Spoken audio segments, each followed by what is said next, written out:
Hey guys, it's Mark from Modern Tech, and I'm going to show you my list of top 5 most underrated PlayStation 1 games ever. Before we start, I just want to say this is the list of my best 5 underrated games, not the most popular games, so I'm not referring to games like Metal Gear Solid or Abe's Odyssey. This is going to be games people wouldn't usually expect to be on a list. Starting with 5th place, I'm going to give it to Yu-Gi-Oh! Forbidden Memories. Now when I think of my best PlayStation 1 games that I've ever played, this is always one of my first thoughts. Back in late 1999, when Yu-Gi-Oh! Was pretty much taking over the world with the anime series and trading card game, Forbidden Memories did an absolute excellent job with immersion, making you feel like you can actually battle some of your favourite characters from the show. Rather than based in the modern world, this was based in the ancient Egypt, where the pharaoh was originally from, which was a great idea because it gave the creators a story to tell with new characters to be involved without messing up the timeline of the TV show. With the anime TV show going through many different rule changes throughout the process of playing the actual game, this game did the same thing. It's had its own unique battle system using the rules that one card per hand can be played per turn. This game does have its downsides, and yes, the difficulty level is incredibly hard. That is the biggest downside of this. Getting new cards for your deck in this game is an absolute mission. I will not exaggerate that. That is very hard. You have to grind, battling the same people over and over again. But the fusion system that they have in place is very unique, weird to get used to, but it is pretty damn good.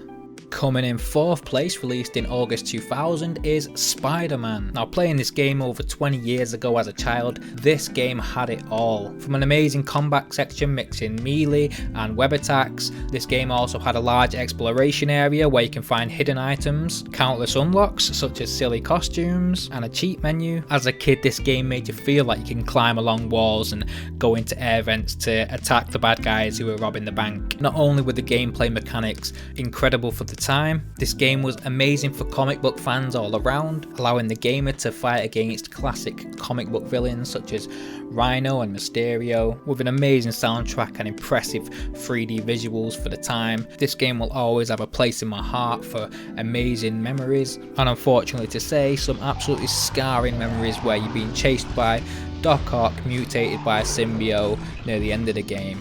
Just terrifying.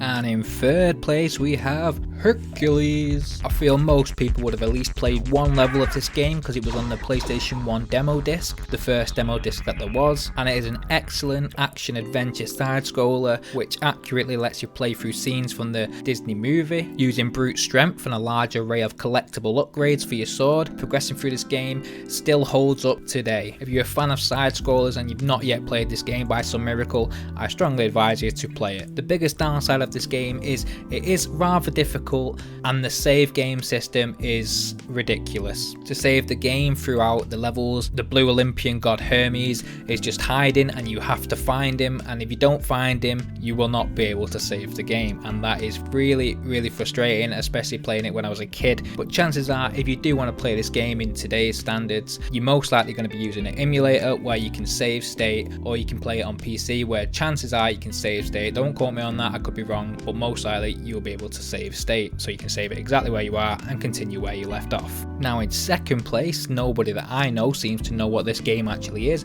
but that's Unholy War. This is a 1v1 arena fighting battle rumble style game which had roughly 14 characters and about 14 different maps. The character selection was completely different to any other fighting game around at the time, with each character having completely different abilities like robot characters, lizard style characters, flying characters, angel looking characters. It was insane, with each playable being completely different and diverse. On 1v1 2-player mode, you choose a team of 6 characters and you fight it out, each character at a time, until everybody is gone. Campaign mode is nothing to write about as it kind of doesn't really have one, it's more of a tactician board game style, but it's still a little bit of fun. Multiplayer is where this game actually shines. And drum rolls for the most unpopular opinion: Star Wars Jedi Power Battles. This game is by far my favourite PlayStation 1 game ever. I've spent countless hours playing this game on co-op, and still to this day I have never found a co-op game which has brought me as much joy as that one did back in the day. I must have completed this game all the way through at least 12 times. Being able to pick some of your favourite Jedis from the Star Wars Episode 1. You can also unlock new characters, and not only characters having lightsabers, some of the characters that you can unlock also have blaster pistols. Playing through the campaign as Darth Maul and Padme Amidala was truly a time to be alive. There was 10 main story missions to this game, plus an additional few missions which you can unlock as like a secret, with the best one being able to play as one of the roller droids. I'm not too sure what they're called, but they've got like a bubble force field that goes around them and they've got lasers. It is just cool. You just feel really cool going through a level as one of them. I know everybody's going to have completely different opinions on this, so let me know what your most favourite underrated PlayStation 1 games are in the comments, and please like and subscribe to the channel if you do like this video.